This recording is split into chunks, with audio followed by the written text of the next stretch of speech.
أشهد أن لا إله إلا الله وحده لا شريك له وأشهد أن محمدا عبده ورسوله أما بعد فأعوذ بالله من الشيطان الرجيم بسم الله الرحمن الرحيم ما كان محمد أبا أحد من رجالكم ولكن رسول الله وخاتم النبيين وكان الله بكل شيء عليما۔ سامعین و ناظرین کرام، السلام علیکم ورحمۃ اللہ وبرکاتہ۔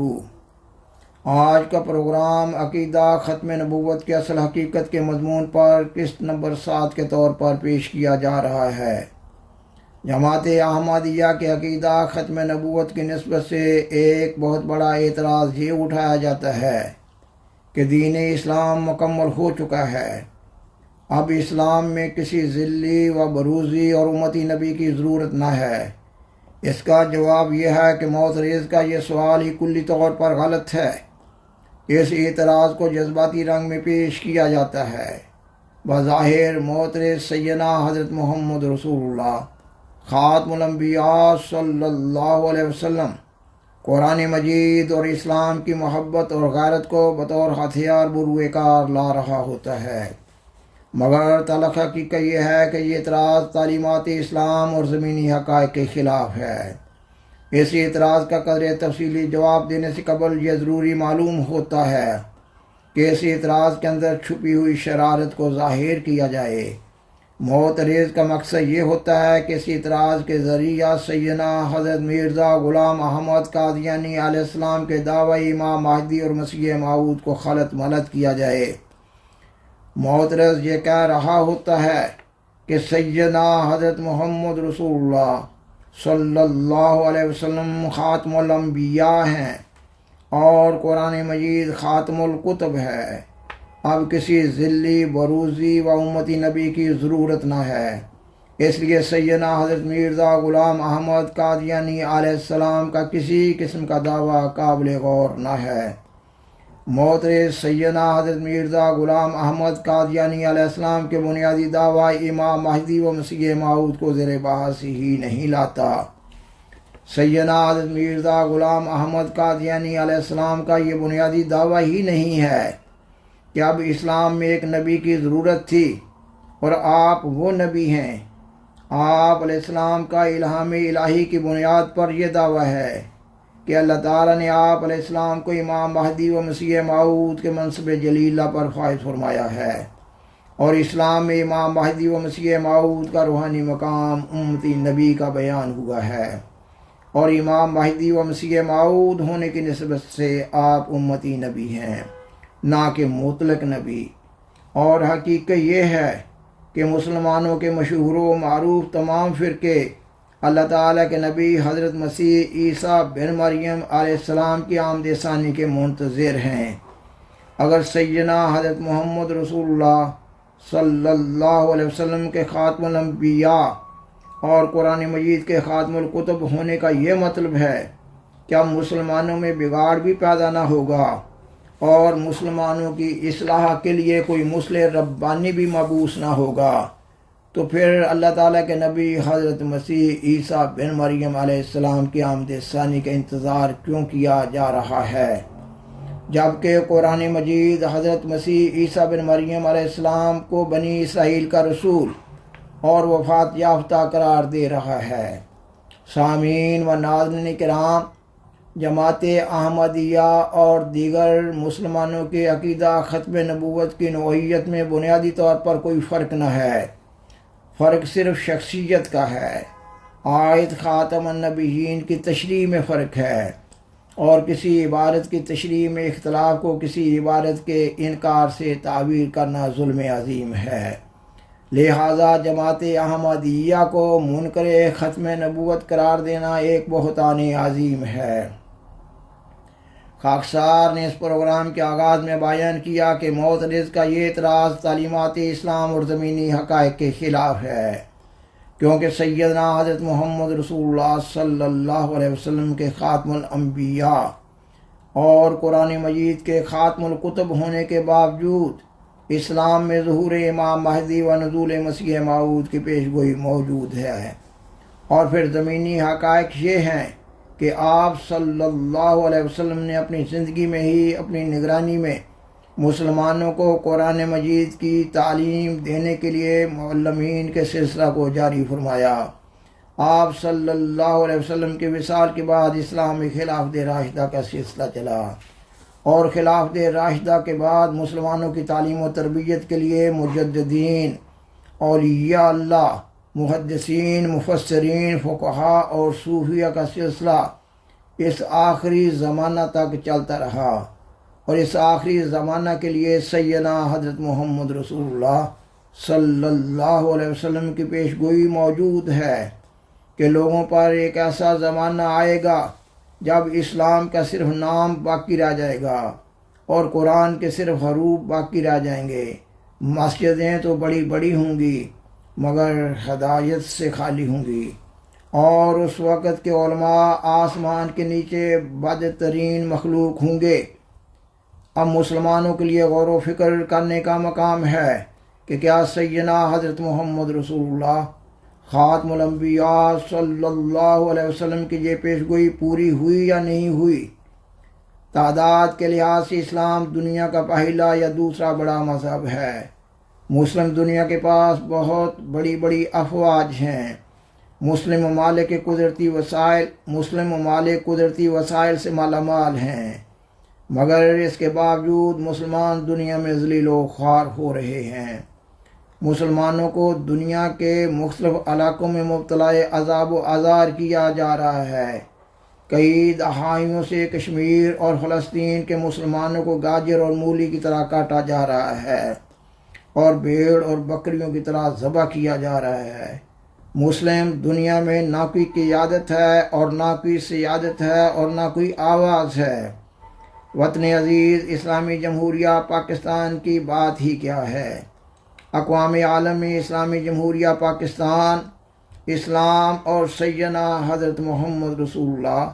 خاتم الانبیاء صلی اللہ علیہ وسلم کا نام بدنام ہو رہا ہے۔ آپ صلی اللہ علیہ وسلم کے زمانہ کے لیے اس زمانہ کے لیے یہ پیش گوئی بھی ہے کہ اللہ تعالیٰ اسلام کو ایسی بے بسی کی حالت میں نہیں چھوڑے گا۔ اللہ تعالیٰ تجدید دین، دفاع اسلام اور اشاعت اسلام اور اسلام کے عالمگیر غلبہ کے لیے حضرت امام مہدی و مسیح موعود کو مبعوث فرمائے گا۔ جو لوگ یہ سوال اٹھا رہے ہوتے ہیں وہ دراصل ضروریات دین سے غافل اور عقیدہ ظہور امام مہدی و نزول مسیح موعود کا انکار کر رہے ہوتے ہیں۔ سامعین و ناظرین کرام، سیدنا حضرت مرزا غلام احمد قادیانی علیہ السلام اسلام میں امام مہدی و مسیح موعود کی بعثت کی اغراض کے سلسلہ میں اپنی کتاب شہادت القرآن روحانی خزائن جلد 6 صفحات 345 اور 346 پر بیان فرماتے ہیں۔ عند العقل یہ بات نہ صرف آسن بلکہ واجب ہے کہ خدا تعالیٰ کے پاک نبی جو شریعت اور کتاب لے کر آتے ہیں اور اپنے نفس میں تاثیر اور قوت قدسیہ رکھتے ہیں، یا تو ایک لمبی عمر لے کر آویں اور ہمیشہ اور ہر صدی میں ہر یک اپنی نئی امت کو اپنی ملاقات اور صحبت سے شرف بخشیں اور زیر سایہ رکھ کر اور اپنے پرفیض پروں کے نیچے ان کو لے کر وہ برکت اور نور اور روحانی معرفت پہنچاویں جو انہوں نے ابتدائے زمانہ میں پہنچائی تھی۔ اور اگر ایسا نہیں تو پھر ان کے وارث جو انہی کے کمالات اپنے اندر رکھتے ہوں اور کتاب الہی کے دقائق اور معارف کو وحی اور الہام سے بیان کر سکتے ہیں اور منقولات کو مشہودات کے پارایہ میں دکھلا سکتے ہوں اور طالب حق کو یقین تک پہنچا سکتے ہوں۔ ہمیشہ فتنہ اور فساد کے وقتوں میں ضرور پیدا ہونے چاہیے، تا انسان جو مغلوب شبہات و نسیان ہے ان کے فیض حقیقی سے محروم نہ رہے، کیونکہ یہ بات نہایت صاف اور بدیہی ہے کہ جب زمانہ ایک نبی کا اپنے خاتمہ کو پہنچتا ہے اور اس کی برکات کے دیکھنے والے فوت ہو جاتے ہیں تو وہ تمام مشہودات منقولات کے رنگ میں آ جاتے ہیں۔ پھر دوسری صدی کے لوگوں کی نظر میں اس نبی کے اخلاق اور اس نبی کی عبادات اور اس نبی کا صبر اور استقامت